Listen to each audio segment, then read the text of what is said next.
안녕하세요.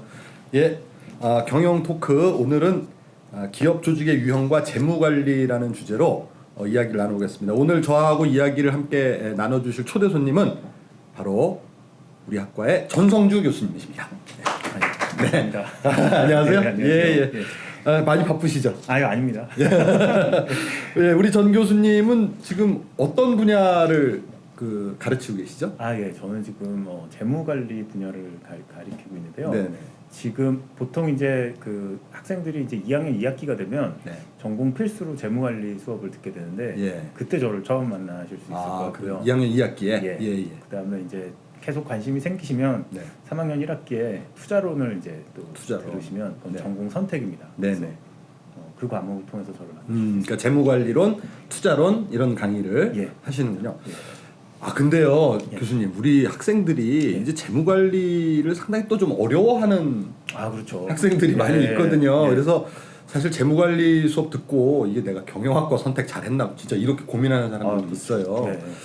그 재무관리가 그렇게 어려운 과목입니까? 교수님 생각에는 어떠세요? 그러니까 이제 이게 수학도 우리가 많이 쓰고 네. 그다음에 또 하다 보면 필수적으로 통계학적인 개념도 많이 이제 써야 되고 하니까 이렇게 제가 생각해도 경영학과 오는 학생들이 사실 수학이 싫어서 오는 학생들이 많을 텐데 네, 그렇죠. 안 그런 사람도 있지만. 안 그런 사람도 있겠지만 네네. 근데 이제 저는 사실 제가 왜 재무관리를 이제 선택을 했냐면 네. 제가 굉장히 돈에 대한 정말 그냥 돈에 대한 네. 얘기를 하는 게 재밌었어요. 돈을 좋아하셨군요. 예. 이거 뭐 돈은 다 좋아하죠. 뭐. 경영학과 네. 오는 학생들 다 돈 좋아할 것 같고. 그렇죠. 예. 근데 저는 정말 이렇게 돈에 대해서 되게 궁금하고 네. 돈이 어떻게 돌아가고 사람들이 어떻게 돈을 벌고 뭐 이런 것들에 대해서 이제 얘기를 그러네. 본격적으로 얘기를 하는 거니까. 네. 예. 돈의 흐름에 대해서. 돈의 뭐 흐름, 그다음에 돈을 어떻게 벌고, 네. 그다음에 수익률이라든가, 네. 또 어디다가 투자를 하면 어떤 뭐 위험이 있다거나, 또 얼마나 그다음에 수익을 벌 얼마나 수 내가 있다거나. 벌 수 있다거나 네. 이런 것들은 이제 항상 근데 이제 되게 제일 중요한 게 뭐냐면 네. 트레이드 오프라는 게 있어요 항상. 네. 그게 좋은 게 있으면 좋은 게 있는 나쁜 것도 것만큼 있죠. 내가 네. 뭔가를 포기해야 되는 그렇죠. 거예요. 기회비용이라 하나요? 기회비용이죠. 네. 예. 그래서 그런 관계에 대해서 배우는 게 사실 어떻게 보면 재무관리라고. 이게 재무관리가 사실 이제 돈에 관한 거니까 우리가 수학이다, 숫자다 너무 그렇게 생각할 게 아니라 그렇죠. 내가 네. 돈의 움직임, 예. 돈 투자해서 뭐 얼마를 벌고 또 어떤 위험이 있나 뭐 그렇죠. 이런 돈에 관한 공부를 한다고 생각하면 좀 더 굉장히, 재밌을 수도 있겠네요. 그렇죠? 거죠. 예.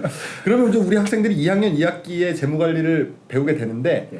재무관리 수업 듣기 전에 뭐 이런 걸 좀 미리 공부를 한다든가 사전에 어떤 준비를 하면 좀 더 재밌게 공부할 수 있겠습니까? 근데 이제 저희가 재무 관리를 할 때 공부할 때 어쩔 수 없이 이제 돈에 대한 얘기를 하다 보니까 네. 수익률 같은 것도 계산을 해야 되고 네, 뭐 네. 그렇거든요. 네, 근데 네. 그게 또 저희가 이제 대학원 가서 뭐 계속 공부를 하고 이러면 더 많은 수학이 필요하겠지만 네. 그렇게 많은 수학이 필요한 건 아니에요. 또 그렇군요. 예, 네, 그래서 네.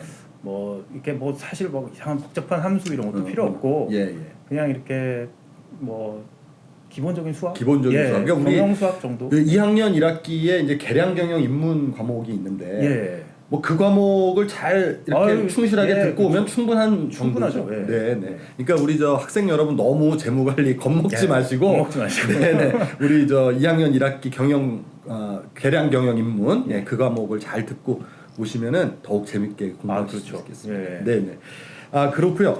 그러면 이 재무 관리 분야가 예. 경영학과에서 왜 재무 관리라는 과목을 가르치며 그래서 뭐 배우는 내용이 어떤 겁니까? 이게 사실 어떻게 보면 또 되게 어려운 얘기일 수도 있는데 네. 재무 관리를 경영학과에서 왜 굳이 해야 되냐? 네. 딱 제가 생각하면은 네. 여러분들이 그냥 이렇게 어렵게 생각하지 마시고 네. 회사를 다니다가 네. 이제 회사 못 다니겠다.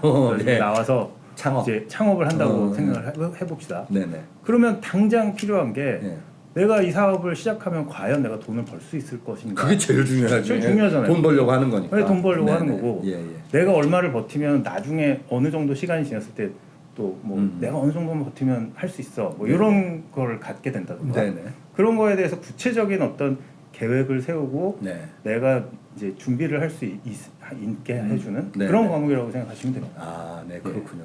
근데 기업을 아마 운영한다는 건 결국은 이제 자금을 어떻게 그렇죠. 활용하고 네. 그걸 통해서 또 어떻게 자금을 어디다 적절하게 어디다 투자를 해서 그렇죠. 그걸 수익을 얻느냐 뭐 결국 그런 문제니까. 그런 문제죠. 네.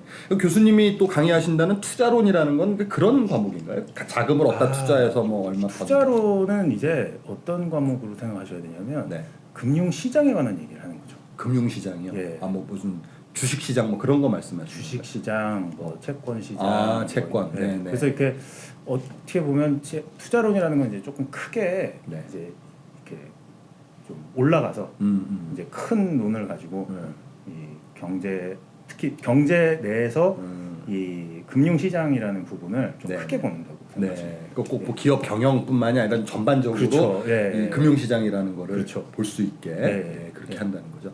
우리 이제 사실 자금이라는 게 경영 회사에서는 피하고 똑같은 거 아닙니까? 아 그렇죠. 그 자금이 네. 막히면 죽는 거고 네. 그렇죠. 그게 자금이 잘 돌면 제 생각에는 네. 가장 기업 경영할 때 가장 중요한 두 가지 요소가 네. 인적 자본하고 네. 그다음에 이제 금전적인 예, 자본. 재무적 자본, 예, 예, 그래서 자본. 교수님이 담당하시는 그러니까 우리 둘이 중요한 거 하나씩 아, 그렇죠. 맡아가지고 하고 있는 거네요. 예. 네, 그렇군요. 그 재무 쪽에 좀 관심 있는 학생들이 예. 졸업 후에 좀 진출할 수 있는 분야가 어떤 분야들이 있습니까? 뭐 간단하게 생각했을 때 이제 뭐 크게 이제 뭐 공채를 뽑고 하는 거는 이제 뭐 은행 공채, 같은 예, 게 증권회사. 있을 테고, 어. 증권회사도 예, 있을 예, 테고요. 네네. 그다음에 뭐 펀드 매니저 뭐 이런 것도 있지 않나요? 그 펀드 매니저도 있죠. 근데 네. 펀드 매니저는 네. 그쪽 산업은 더 되게 작거든요. 아, 규모가 그래서 채용 규모가 채용 규모가 작아서 네. 그것도 이제 증권회사 쪽에서도 이제 우리나라는 보통 이제 증권회사에서 그런 부분 같이 하니까요. 그렇게 해서 증권회사를 처음 취직해서 거기서 이제 펀드 매니저로 이렇게 성장하는 뭐 그렇게 되는 건가요? 그렇게 그러니까 여러 가지가 있죠. 네. 네. 펀드 매니저 쪽으로 그쪽 자산 운용하는 쪽으로 네네. 채용이 직접 되는 경우도 있고 네네. 처음에 그 애널리스트라고 하죠. 애널리스트는 뭐 하는 직업이에요? 그건 이제 증권 애널리스트 뭐 이제 여러 가지 애널리스트가 있지만 네. 딱 이제 그 산업에 대해서 내가 이제 분석을 하는 거죠. 그러니까 뭐 무슨 자동차 산업에 대해서 예, 분석한다. 자동차 산업에 대해서 분석한다거나 네, 아니면 뭐 특정 그 종목에 대해서도 분석을 해서 네. 그걸 이제 그 리포트를 써서 예. 투자자들이나 이제 다른 뭐 이해 관계자들한테 네네. 이제 그 설명을 그러니까 좀 더 많은 정보를 제공해주는 네. 그런 역할을 하는 거죠. 그렇군요. 예, 이제 그걸 하다 보면 이제 자기 전문적인 시식이 생겨가지고. 그럼 완전 전문가가 되겠네. 이제. 그렇죠. 예. 예. 네. 그 재무 관리를 공부를 열심히 하면 예. 또 그런 굉장히 흥미로운 그런 직업에 그렇죠. 진출할 수가 예, 있겠고, 예, 예, 그렇습니다. 자, 그러면은 좀 본격적으로 우리 예. 얘기를 한번 나눠 보도록 하죠. 그 예. 일단 그 재무 관리가 예. 이제 우리 그 기업에서 과연 어떤 역할을 하는가 예. 이제 이런 부분에 대해서 좀 이야기를 해보려고 하는데요. 예. 어떤 부분에서 이제 필요하죠? 그러니까 이제 이게 제가 보면은 재무 관리가 제일 필요한 사람은 사실 네. 창업주입니다. 창업주. 그렇죠. 아까 예. 말씀하신 것처럼. 예, 네, 네. 창업주가 딱 창업을 할 때, 네. 그러니까 여러분들이 이제 그렇게 어렵게 생각하지 마시고, 내가 예를 들어서 나는 일단 오랜 꿈이 커피 가게를 예를 들면 카페를 여는 거다. 커피 전문점. 커피 전문점을 예, 여는 예, 거다. 예, 예. 그러면은 이제 내가 커피 전문점을 열기 위해서 드는 비용이 있을 거 아니에요. 그렇죠. 그죠? 네, 그러면 네. 뭐 카페도 꾸며야 되고, 네. 뭐 커피 머신도, 네, 네. 에스프레소 뭐 머신도 들여놔야 되고. 몇 억쯤 필요하겠죠? 그렇죠. 네. 몇 천일 수도 있고 몇 억일 수도 있겠지만, 예. 그럼 그 비용을 들여서 내가 미래에 이제 지금 현재는 그 돈은 미리 써야 되죠. 그죠? 네. 그러면 이 돈을 들여서 미래에 내가 이거를 이제 그게 그 비용을 사업이라는 게 해소할 수 그게 있어요. 어려운 것 같아요. 그렇죠. 그러니까 지금 돈을 벌면서 이렇게 하는 거면은 뭐 좀 쉬울 수 있는데 그렇죠. 돈을 미리 왕창 들여놓고 그렇죠. 버는 거는 나중에 벌어야 되니까 예, 그게 예. 어려운 그건 미래를 예측을 해야 되고 그렇죠. 내가 그러면 들어오는 수익은 알 수가 없는 거예요. 알 수 없죠. 미래를 우리가 알 수는 없는 거니까. 예. 네네. 그리고 그나마 그거를 좀 예측을 해보고 정확하게 숫자로 계량화해서 네.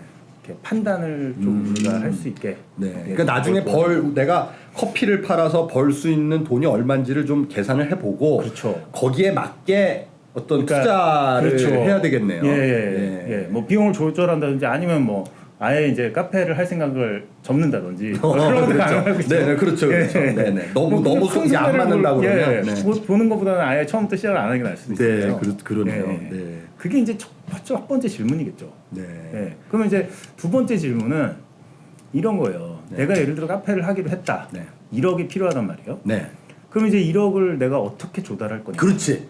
1억이 하늘에서 떨어지는 게 그렇죠. 아니니까. 그럼 내가 이제 10년, 15년 이래가지고 적금을 열심히 해서 1억이 있다. 그럴 수도 있고. 그러면 내 돈으로 할 수도 있겠지만 그게 항상 싼 건 아니란 말이에요. 아니죠. 네. 네. 오히려 은행에 가서 한 3천만 원, 4천만 원 정도를 빌려서 대출을 해서 예. 그렇게 해서 하는 게 더 나을 수도 있거든요. 네. 그러니까 이제 어떤 게 더 좋은가? 최적의 그리고 그럼 1억의 투자 비용 중에 얼마를 내가 대출을 할 거면 얼마를 대출을 받을 건가? 네. 이런 것과 딱 저희가 이제 어떻게 자본을 조달할 거냐, 필요한 조달할 거냐. 자금을. 네. 네. 네. 그러면 자금을 조달할 때는 공짜로 주는 게 아닐 테니까 그렇죠. 거기에 들어가는 네. 여러 가지 비용이 있고 또 그럼 그 비용과 내가 앞으로 벌어들일 수익과 뭐 이런 그렇죠. 것들을 또 따져서 해봐야 되겠네요. 심지어는 그리고 자기 이제 그 저축을 가지고 투자를 한다고 해도 거기도 비용이 있거든. 기회 비용이 있죠. 그렇죠. 그걸로 다른 데 썼으면 예를 들어 그냥 은행 가서 저축을 하면 이자를 받을 확실하게 텐데. 이자가 나올 텐데 그렇지. 이거는 알 수 없는 사업이잖아요. 네. 그럼 이제 그거랑 비교해 그러니까 이제 여러 가지 대안들을 한번 그런 비용을 계산하고 그렇죠. 최적의 대안을 의사결정하는 뭐 그런 분야라고 그런 분야라고 보시면 굉장히 이게 뭐 커피숍 같은 것은 좀 작은 규모지만 큰 뭐 삼성전자나 이런 현대자동차나 정말 복잡하고 굉장히 복잡하고 그 자금의 운용 조달과 운용하는 방식이 굉장히 많을 거 아니에요. 그렇죠. 굉장히 전문적인 지식이 좀 필요해요. 전문적인 지식 필요하죠. 네. 그 이제 창업할 때는 그렇고 그 다음에 이제 창업을 했어요. 해서 사업을 운영을 하는 데 있어서도 사실은 자금 운용이 굉장히 중요하지 않습니까? 그렇죠. 특히 이제 이런 거 제가 이제 앞에서 얘기했던 거는 이제 장기적인 투자에 관한 얘기고요. 그렇죠. 그다음에 이제 한번 이제 설립을 하고 나면 그다음부터 이제 매일매일 이제 그쵸, 운영을 해나가야 운영 자금이 되잖아요. 필요하다는 그러면 예를 들면 커피는 뭐 얼마나 사놓을 것이며, 그죠? 그다음에 내가 뭐 예측하는 게 또 있을 테고, 그러면 이제 또 내가 예를 들어 대출을 했다 그러면 그 돈을 또 매달 갚아 나가야 되는데 그 돈 갚아 나가기 위해서 얼마를 또 이렇게 따로 현금으로 보관할 것이며, 그거 못 갚으면 부도나는 거니까. 못 갚으면 그냥 부도죠. 바로 차압이 들어오잖아요. 그렇죠. 그 부채 그러니까 은행에서 빌렸다 그러면, 그러니까 이제 그런 거를 또 생각을 이제 마지막으로 하는 거죠. 그러니까 이제 제가 이렇게 교수님 말씀을 이렇게 듣고 보니까 이제 아까 그 사업할 때 인적 자원이 뭐 중요하고 뭐 이렇다고 하시는데 사실은 인적 자원이 됐든 아니면 뭐 마케팅이 됐든 생산이 됐든 모든 경영 활동을 의사 결정을 할 때는 다 돈이 드는 거잖아요. 그렇죠. 사람도 돈이 들고 마케팅 돈이 들고 다 돈이 드는 거니까 어떻게 보면 기업에서 하는 모든 활동들이 다 재무적 의사결정하고 좀 연결이 돼 있다 이렇게 볼 수 있겠네요. 그러니까 어떻게 보면 기본적으로는 사실 제일 중요한 거는 재무적인 의사결정이 밑에 그 바탕이 돼야지. 물론 이제 성과를 내는 부분은 기업이 운영되고 할 때 저도 이제 그런 걸 많이 느끼는데 조직 안에서 굉장히 사람과 사람 간의 관계가 되게 중요한 것 같아요. 그렇죠, 중요하죠. 그게 성과가 어떤 좋은 성과를 내느냐, 나쁜 성과를 내느냐 굉장히 많은 영향을 주는데 문화라든지 뭐 여러 가지 그런 게 분위기라든지 중요하죠. 근데 이제 재무 관리는 어떻게 보면 그거보다도 좀 딱딱하지만 기본적인 가장 중요한 주춧돌. 돈은 감정이 없으니까. 그렇죠. 사람은 감정을 가진 동물이지만 돈은 그러면 정직하잖아요. 그렇죠. 그렇습니다. 그래서 이 재무 관리가 참 그래서 이제 사실 그 기업에서 이 사장이 있고 이제 사장 밑에 어떤 각 분야별로 임원들이 있는데 우리 그 재무 관리 임원을 CFO라고 그러니까 이제 CFO라고 합니다. 그러니까 제가 간단하게 말씀을 드리면 만약에 이제 여러분들이 창업을 하시게 되면 여러분들이 그냥 창업주예요. 이제 소유주면서 직원도 몇 명 없고 그렇기 때문에 여러분들이 알바 이제 뭐 대학생 이런 사람들 이런 재무 관리 의사 결정은 다 여러분들이 하셔야 돼요. 근데 이제 기업이 이제 커지다 보면은 이제 우리가 흔히 아는 회사, 그렇죠? 뭐 주식회사, 뭐 삼성전자라든지 LG전자라든지 이런 회사들은 기업이 굉장히 크죠. 그러다 보니까 뭐 자산도 굉장히 크고 자본도 굉장히 그걸 삼성전자 뭐 수백조 그렇게 가죠. 매출이. 그러니까 그렇게 이제 커지다 보면은 한 사람이 전부 소유를 할 수가 없거든요. 그래서 이제 주식회사라는 형태가 이 소유 지분을 이제 다 나눠 가지고 이제 작은 그러니까 개인 투자자들, 소액 투자자들 아니면 뭐 기관 투자자들 다 분산시키는 거죠. 다 분산을 네. 시키는 거죠. 네. 근데 이제 그렇게 하다 보니까 이 많은 주인들이 네. 너무 많다 보니까 경영에 관여를 할 수가 없는 거예요. 주주들이. 주주들이. 그렇죠. 네. 그렇죠. 네. 예. 네. 그 사람들이 다 경영관이하면 뭐 그냥 관여하면 이제 난리가 산으로 가는 거죠. 거죠. 그렇죠. 산뭐 정도가 상공이 아니겠죠. 너무 많다 예. 보니까 그래서 이제 이제 보드라는 그러니까 이사회를 이제 선임을 하게 된 네, 거예요. 네, 네. 그래서 그 이사회를 통해서 주주의 이익을 대변할 수 있는 네. 사람들로 몇 명의 사람들로 구성된 네. 이사회를 구성합니다. 그렇죠. 네, 네. 그럼 그 이사회에서 이제 CEO를 선임하죠. 그러니까 네. 회장 그러니까 네. 대표 네, 네. 대표를 선임을 합니다. 네. 그러면 그 대표는 보통 이제 일상적인 경영 의사 결정은 자기가 책임을 지고 하는 거예요. 그렇죠. 그렇죠. 주주들이 다 모여서 맨날 회의하는 주주들이 게 아니라 할 수도 그럼 없고. 주주가 이제 그 사람들한테 어떤 권한이나 이런 걸 위임했다 이렇게 볼 수 있는 위임했다고 거예요. 볼 수 있는 거죠. 네. 네. 이제 근데 사실은 네. 아까 말씀하셨지만 삼성전자 같은 데는 워낙에 뭐 결정할 일도 많고 이러기 그렇죠. 때문에 그 사장도 사실 또 혼자 다 결정할 수가 없지 않습니까? 그렇죠. 그래서 이제 밑에다가 밑에 이제 임원들을 또 임원들을 두는 거고, 네. 그래서 이제 사장 그 대표가 이제 사장을 이제 고용을 하고, 네. 그럼 이제 사장님이 다시 그 밑에 뭐 재무 담당, 그렇죠. 마케팅 담당, 뭐 생산 담당, 네. 부사장을 이렇게 그렇죠. 고용을 하면 그럼 C 무슨 O로 되는 그렇죠. 그런 사람 예, 그렇죠. 예. 되는 거죠. 그래서 예. 재무 분야의 이 담당 의사결정 네. 이제 그탑 레벨의 네. 그런 의사결정을 하는 사람을 우리가 CFO라고 하죠. 네, 그 Chief Finance Officer인가요? 오피스, 예, 네, 그렇습니다. 오피서. 예, 예. 예, 예. 그럼 CFO가 그래서 보통 굉장히 기업에서는 제일 이렇게 좀 중요하다고 중요한 할 수 역할로 있죠. 제일 중요하다고 할 수는 없겠지만 네. 뭐 다른 뭐 자금 분야도 다 아니 근데 사실은 중요하지만. 예 다른 부분도 중요하긴 네. 한데 당장 자금이라는 거는 들어오다가 막 막혀버리면 그렇죠. 회사가 네. 죽고 살고 뭐 그렇죠, 그렇죠. 이럴 수도 있기 네, 때문에 네. 상당히 우리가 뭐 이제 가정도 그렇고 이게 돈이라는 게 중요하지 그렇죠. 않습니까? 생계의 기반이고 네. 기업도 마찬가지라고 생각이 그렇죠. 들거든요. 예. 예, 그래서 뭐 부도 나면 망하는 거니까. 그렇죠. 예, 예. 네. 그 아까 이제 주식회사 말씀을 좀 하셨는데 예.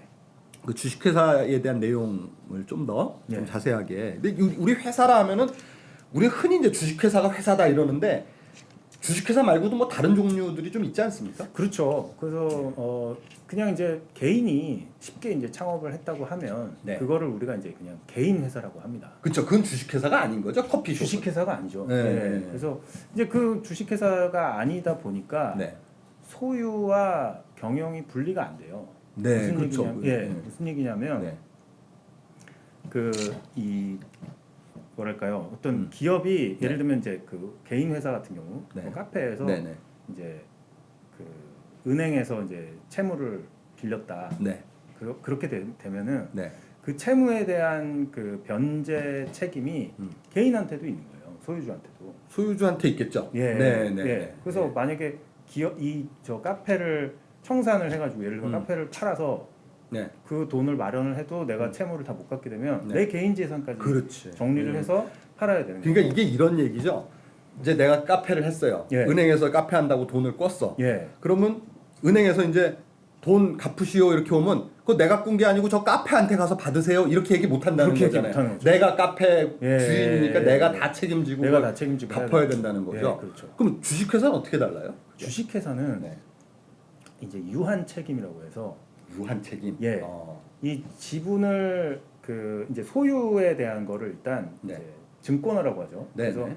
증권으로 주식으로 만들 그죠, 주식이라고 이렇게 해서 예, 주죠. 다 쪼개가지고 네.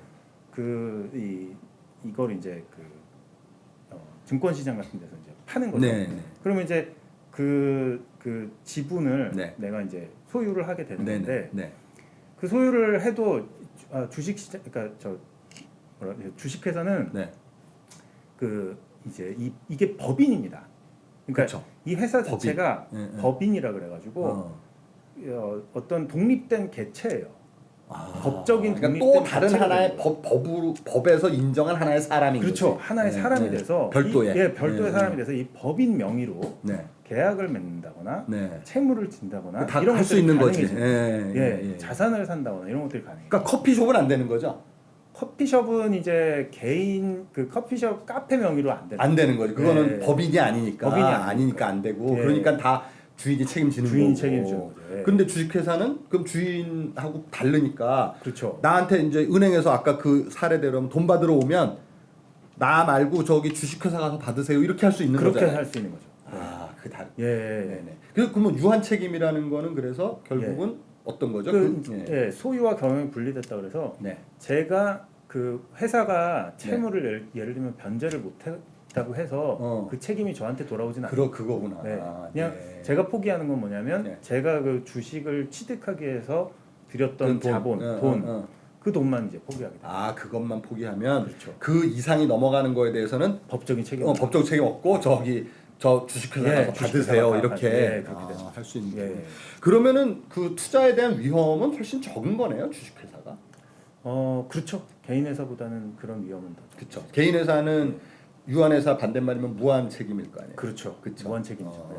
네. 근데 대신에 이익이 났을 때도 네. 주식회사는 나눠 가져야 돼요.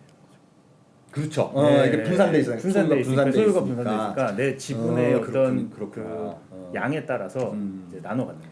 커피숍은 거기서 번 돈 다 내 건데. 그렇죠, 다 내 거죠. 그렇죠. 네. 주식회사는 그거를 이제 논아가지고 예. 그 주식을 많이 갖고 있는 사람은 좀 많이 가져가고 그렇죠. 뭐 이런 예. 식으로 그렇게 네. 되는 거죠. 예. 이거 합자회사라는 건 뭐가요? 합자회사는 이제 사실 합자회사나 뭐 한명회사 이건 이제 한국말로 하면 어떻게 보면 좀 어렵고요. 네. 그냥 파트너십 이건 많이 들어보셨어요. 그게 이제 영어로 합자회사가 파트너십이죠. 그렇죠. 네, 영어로 네. 파트너십인데 네. 합자회사라고 하면 네. 이제 이거는 그냥 제너럴 파트너십인데 네. 예를 들면 이제 그 러펌 같은 데가 이런 파트너십을 로펌. 로펌이 이제 법무법인. 법무법인 네, 예, 네, 네. 법무법인이 네. 이제 합자회사 형태를 많이 갖고 있는데 이제 한 명이 아니고 여러 명이 네. 수명의 네. 개인들이 네. 모여가지고 회사를 설립한 거죠. 네. 근데 기본적으로 여기도 책임은 무한 책임입니다. 아, 그러니까 그것도 모여가지고 같이 했다는 거는 주식회사랑 비슷한데 예, 그러니까 동업을 하는 거죠. 동업을 쉽게 하는 얘기하면. 건데 예. 이제 거기 아까 주식회사는 자기 지분만큼만 책임지는 거고 그렇죠. 파트너십은 소유권을 그냥 무한 포기하는 책임을 진다. 그렇죠, 그 무한 책임을 각각의 파트너가. 그렇죠. 아, 그게 이제 다른. 예. 거군요. 예. 근데 이제 이것도 합자 회사라는 게 있고 한명 회사라는 게 있습니다. 아, 네네. 네, 또 그래서 어떻게 다른가? 합자 회사는 그냥 제너럴 파트너십이라 네, 해서 네. 파트너들이 모두 거기 참여한 파트너들이 다 무한 책임. 무한 책임을 예, 지고 있는 예, 거고 예. 한 명 회사는 합자 회사죠. 네네. 합자 회사. 합자 회사는 리미티드 파트너십인데 예. 이거는 제너럴 파트너와 리미티드 파트너가 구분이 돼요. 아, 그러니까 한 명 회사는 제너럴 파트너십이고 예. 합자가 리미티드 파트너십이다. 파트너십이라고 네네. 부르는데 그건 왜 리미티드가? 그 이제 이 파트너들 중에 유한 책임을 가진 사람이 있고 무한 책임을 가진 사람이 있고. 아. 그래서 제너럴 파트너가 어떻게 다르군요, 보면 신분이. 그렇죠. 네, 네, 네. 신분이 좀 다르죠. 그러니까 네. 아무래도 제너럴 파트너가 뭐 이윤이 났을 때는 더 많이 가져가겠죠. 예, 그렇지만 리미티드 파트너가 있어서 리미티드 파트너는 책임을 이제 주식회사처럼. 주식회사처럼 예.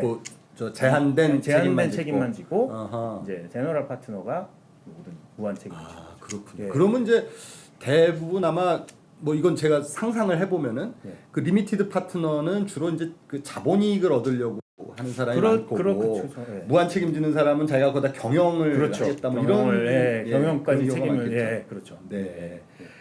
아, 그렇군요. 예.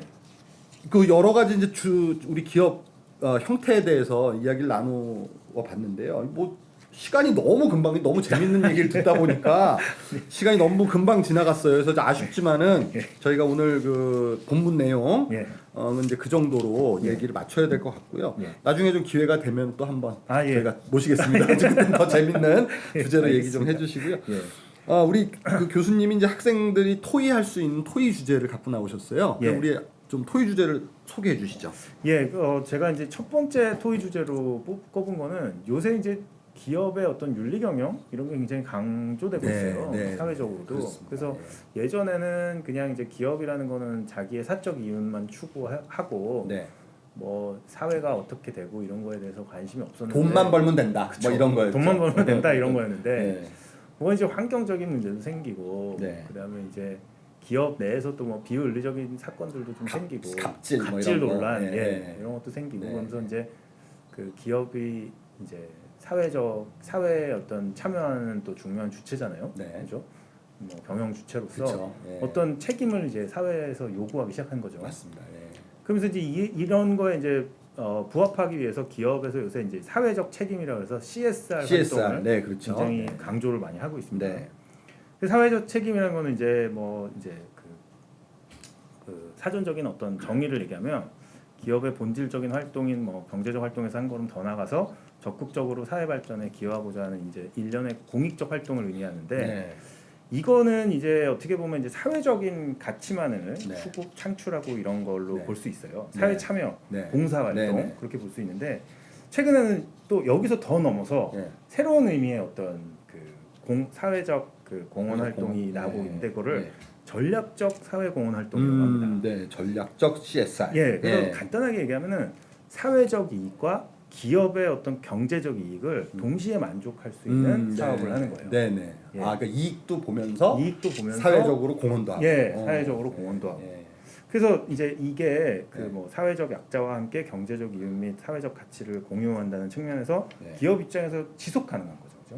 그렇죠. 그냥 한 번 그냥 비용을 쓰고 마는 게 아니고 기부 한 번 하고 끝나는 게 기부 한번 아니라 하고 끝나는 게 아니고 예. 이걸 함으로써 이 사회적인 어떤 가치도 창출하면서 기업도 같이 성장해 나갈 수 있는. 그 이제 어떻게 보면은 그 사회적 공헌 활동이라는 게 이 예. 재무 관리하시는 분들의 입장에서 봤을 때는 예. 저게 과연 기업이라는 게 이윤 추구 활동인데 이제 사회적 공헌 이런 게 예. 그 정말 이게 기업의 본질이라고 볼 수 있냐 뭐 이런 예. 비판이 아무래도 있을 수 있잖아요. 부정적인 시각. 그렇죠. 그게 이제 전통적인 입장에서 분석을 하면 이제 어렵겠죠. 그걸 그게? 이제 집어넣는 그쵸? 게 어렵겠지만 그것도 이제 어떻게 보면 사회적 가치 창출을 함으로써 브랜드 가치도 가치 올라가고 높인다거나 또 뭐 예. 소비자들에게 사랑받는 기업이 예, 된다거나 소비자들한테 뭐 더 이런 어필하고 마케팅적인 측면도 있고 하니까 어떻게 보면 롱텀으로 보면은 또 그게 하나의 투자 활동이라고 볼 수 있겠네요. 예, 굉장히 중요한 활동. 그 뭐 최근에 사실 이제 그런 어떤 그 윤리적 리스크나 이런 것 때문에 또 그렇죠. 기업이 지금 막 사냐 죽냐하는 그런 경우도 많이 있지 않습니까? 예, 네. 예. 자, 그래서 그럼 오늘 그 토론 주제는 그래서 네. 첫 번째 주제는 네. 여러분들 주변에 있는 기업이나 네. 아니면 또 여러분들이 취업하고 싶은 장래에 자기 취업하고 싶은 회사를 선정해서 네. 그 회사에 알맞는 전략적인 사회 공헌 활동 구체적으로 한번 제안해. 그거는 뭐 면접 시험 문제도 나올 수 있겠어요, 아, 예, 그렇죠? 저도 뭐 그렇게 예를 생각합니다. 들면은 예. 내가 삼성전자에 지금 원서를 냈는데 예. 면접장에서 삼성전자가 어떤 사회공헌 활동 했으면 좋겠는지 한번 그렇죠. 아이디어를 내봐라. 예. 뭐 이런 문제 나올 수 있거든요. 예, 그러니까 충분히 나올 수 네네. 있어요. 그래서 우리 그 학생들 좀 예. 진짜 이거는 제가 딱 보니까 이거 면접 문제로 아주 나올 수 있는 문제기도 하니까 예. 좀 잘 생각해서 좋은 토론이 있었으면 좋겠고요. 예. 두 번째는 이제 오늘 사실 그 뉴스가 이제 결론이 났죠. 네네. 한진에서 네네. 네, 조양호 회장님을 이제 네, 더 이상 이걸 보시는 분들은 이제 좀 몇 주 전 몇 얘기입니다. 주 전, 네. 예. 네네. 그러니까 저희가 얘기죠. 저희가 하는 저희가 건지 이제, 오늘이죠. 할 때. 네. 그래서 이제 이렇게 이제 사내이사 선임이 이제 연임이 이제 좀 거부가 됐는데 거부됐죠. 예. 여기 중요한 역할을 했던 게 국민연금입니다. 그렇습니다. 네. 예, 그래서 뭐 그동안 각종 이제 뭐 비리 논란, 뭐 네. 갑질 논란이 많이 있었죠. 네. 예. 지금 조양호 회장님은 저기 그 배임하고 횡령 혐의로 지금 재판 받고 있는 중이죠. 그렇죠. 네네. 네. 예. 예. 그래서 근데 이제 그거에 대해서 국민연금이 참여하는 것이 네. 적극적으로 주주권을 행사하는 것이 옳으냐 그르냐에 대한 사회적인 그 토의가 굉장히 활발하게 진행이 되고 있어요. 그렇습니다. 예. 예. 그래서 사실 국민연금이 돌아섰기 때문에 이런 일이 벌어진 거 아니에요 예, 지금? 굉장히 네. 큰 주주거든요. 네. 지금 한진칼 지분을 7.3%나 가지고 있거든요. 7.3%면은 네, 굉장히 큰 지분이네요. 거죠. 네. 네. 그래서 해외 연기금하고 합쳐가지고 네. 이제 반대표를 행사를 한 게 이제 네. 가장 주요 원이 됐죠. 네. 그래서 그러면 네. 이제 여러분들이 생각하시기에 네. 국민연금이 이제 기업의 윤리 경영을 사실 제고하기 위해서 기업의 그러니까 저 국민연금이 주주권 행사에 적극적으로 개입했다고 네. 생각하면서 네. 이렇게 해야지 기업 가치가 더 제고된다고 올라간다. 생각하는 사람들도 일각에 있습니다. 네. 네. 하지만 또 동시에 걱정하는 게 뭐냐면 네. 그럼 국민연금이 네. 정부의 입김에서 자유로우냐? 네. 그건 아니지. 그러니까 아닌지 아니라고 얘기하기도 좀 어렵고 아니라고 하도 그렇고 또 대놓고 그렇게 하는 건 아니니까. 예, 근데 이제 그런 네. 의문을 좀 던질 수가 있는 거죠. 그렇죠. 이 의사 결국은 결정 이제 과정이나- 국민연금이라는 건 주인은 국민연금 납부자들이 전 국민이잖아요. 전 국민이죠. 근데 네. 또 전 국민이 그러면 다 거기 의사결정하는데 참여하는 건 참여하는 아니니까. 것도 아니고. 예. 그렇다면 어떤 그것을 움직이는 어떤 소수가 의사결정할 수밖에 그렇죠. 없는 구조긴 하죠. 예. 네네. 그래서 이제 제가 보면 네. 그 이제 미국의 유명한 이제 캘퍼스라고 캘퍼스요? 예, 아, 그 공무원 연금 기구. 그게 공무원 연금이 캘퍼스군요. 예, 예. 네네. 근데 거기 같은 경우는 아예 처음부터 투자 저 지도서라 그래서 가이드라인 같은 게 투자 가이드라인. 많이 네, 있습니다. 네. 그래서 거기서 코퍼레이트 기업의 어떤 코퍼레이트 가버넌스에 대해서 네. 아예 이렇게 딱 이렇게 정해놨어요? 어떤 기업에 내가 투자를 하고 그다음에 어떤 뭐 기업에서 어떤 그 지배 구조에 문제가 있을 때는 어떤 네. 의견을 제시한다거나 네. 뭐 이런 가이드라인이 정확하게 있거든요. 네네. 그러니까 이제 이게 만약에 미리 그런 가이드라인이 다 있고 네. 이런 뭐 스튜어드십 코드라고 하는데 네. 이런 적극적인 주주권 행사를 하는 가이드라인이 미리 정해져 있었던 상태에서 이게 됐다면 네. 저도 제 생각에도 뭐 이게 문제가 아니라고 볼 수 있을 것 같은데 네. 지금 우리는 아직 그게 지금 초창기잖아요. 예, 우리는 초창기고. 스튜어드십 코드라는 말이 나온 것도 저는 굉장히 최근에 들었어요. 이게 뭐 몇 년 안 됐습니다. 안 됐었죠. 그러다 보니 굉장히 좀 생소한 개념이고 예. 그러니까 당연히 이제 이 외국이나 이런 선진국에 비해서 제도적 정비라든가 이런 것들은 좀 미흡해 조금 있는 것은 사실 하다고 있죠. 이제 예. 제 생각 개인적으로 네, 좀 그런 이건 뭐 의견- 저희들의 의견입니다만은 예, 예. 네, 이게 뭐 그렇게 예. 미흡하다 이렇게 뭐 할 수는 없고 이제 예. 사실 저희가 볼 때 우리 특히 재무관리 전공하시는 교수님의 입장에서 봤을 때는 아직은 좀 제도 정비가 좀 조금 필요하다. 더 필요한 거 아닌가? 왜냐하면 그게 안 됐기 때문에 논란이 생기는 거잖아요. 그렇죠. 그게 딱 정해져 예. 있으면 뭐 논란이 될 필요도 없는 건데 예, 사실은. 예, 그렇죠. 근데 확실한 거는 저희가 그 예전에는 국민연금이 사실 그 대주주가 하자는 대로 이렇게 좀 그렇죠. 대부분은 협조적으로 했고 예. 우리 교과서에 지금 나오는 사례가 이제 삼성물산 제일모직 합병 그때도 그렇죠. 예. 사실은 삼성의 그 대주주의 그 의견을 그냥 따라줬잖아요. 그렇죠. 그래서 네. 상당히 이제 우호적인 예. 입장이었는데 이제 스튜어드십 코드를 적극 활용하겠다라는 방침이 나오면서 예.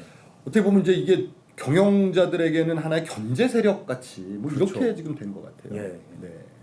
그래서 오늘 이제 그 학생들이 좀 토론해 보는 만한 그래서 이제 제가 문제로 잡은 거는 기업의 윤리 경영을 제공하는 한편 네. 정부와 정치권에서 어떤 입김에서 자유로운 독립된 민간 기업 경영을 보장하기 위해서 네. 국민연금의 주주권 행사 여부에 대해서 찬반 토론을 한번 해보시면 국민연금이 이렇게 적극적으로 주주 권리 행사하는 것이 과연 좋은 거냐? 좋은 거냐 아니면 나쁜 거냐? 예. 예. 뭐 이건 기업 경영 차원에서도 얘기해 볼 수 있고 또 사회 전체적인 차원에서도 그렇죠. 한번 얘기해 볼 수 있겠네요. 예, 네. 예. 그리고요. 그리고 이제 더 나아가서 결국에는 이제 어쨌든 그러니까 국민연금이나 뭐 다른 연기금이 네. 이제 계속 스튜어드십 코드의 중요성이 계속 부각이 되고 있습니다. 네. 그래서 올바른 어떤 스튜어드십 코드의 행사를 위해서 필요한 어떤 제도적인 방법 이런 거에 대해서 한번 토론을 해보면 어떨까? 이거 굉장히 수준 높은 질문인데 이 스튜어드십 코드가 어떻습니까? 이제 외국에서 좀 보편화가 되어 있나요? 아니면 그러니까 이제 제가 아까 드렸던 미국 같은 데는 뭐 같은 워낙에 이거를 이제 가이드라인으로 다 만들어 놓고 그래요? 어떤 식으로 어떤 기업에는 투자를 아예 안 한다 네. 이런 것도 있고요. 네. 그 이제 상당히 활성화가 돼 있다 이렇게 활성화가 돼 있죠. 보고 이게 이제 네. 어떻게 보면 하나의 좀 트렌드라고 볼 수 있네요. 그러니까 헤지 펀드라고 들어보셨죠? 헤지 펀드는 순전 돈만 벌려고 하는 사람들, 돈만 벌려고 하는 헤지 펀드 사람들인데 그 사람들도 지금 기업의 어떤 지배 구조만 이제 보고서 그걸 타겟으로 해가지고 투자를 하는 회사, 그러니까 그 펀드들도 있어요. 네. 그 예를 들면 엘리엇 같은 회사. 엘리엇. 예. 예. 얼마 전에 그 현대자동차에서 또 문제됐었죠. 그랬었죠. 그래서 이 펀드들은 어떻게 하냐면 들어와서 기업 지배 구조를 바꿔서 이제 기업 가치를 올려서 자기들이 이익을 취하고 나가겠다. 뭐 이건 여담입니다만 엘리엇 펀드는 상당히 좀 자주 등장하는 것 같아요. 그렇죠. 한국 기업들을 굉장히 뭐 투자 가치가 있다고 보는 거고요. 그러니까 이제 굉장히 여러 번 나오는 것 같아요. 엘리엇. 제가 보기에는 이 주요 전략이 기업 지배 구조를 바꿔서 가치를 올려서 가는 거니까 네. 한국의 어떤 기업들의 지배구조가 기업 취약한 거지, 취약하다고 지금. 생각을 맞아요. 하는 거죠. 우리 김병도 교수님도 이제 이 책에서 그 얘기를 예. 하거든요. 예. 기업 사냥꾼들의 표적이 된다. 예. 우리 기업도 이제 왜냐하면 그렇죠. 재벌들이 그 소유 구조가 아직 예. 명확하게 확립이 잘 안 됐고 좀 약한 고리들이 많이 있어서. 그렇죠. 그래서 이제 스튜어드십 코드는 이제 어떤 윤리적인 문제뿐만이 아니라 우리나라 기업들의 이제 지배 구조를 좀 개선하는 예. 그런 촉매제 역할 뭐 이런 것도 그런 예, 역할도 할 수 있죠. 할 수 있을 것 같습니다. 예. 네, 하여튼 저 우리 너무 길어지고 그러니까 예, 아닙니다. 너무 얘기가 너무 재밌어서 얘기를 나누다 보니까 이제 시간이 많이 흘렀습니다. 그래서 아쉽지만은 전 교수님과 이제 그 헤어져야 할 네. 시간이 됐습니다. 자, 여러분 그 오늘 어떠셨는지 모르겠는데요. 앞으로 열심히 또 재무 관리 분야에 관심 가지고 공부하시면 좋겠습니다. 예. 오늘 나와주셔서 감사합니다. 예, 감사합니다. 안녕히 계세요. 예. 네. 감사합니다.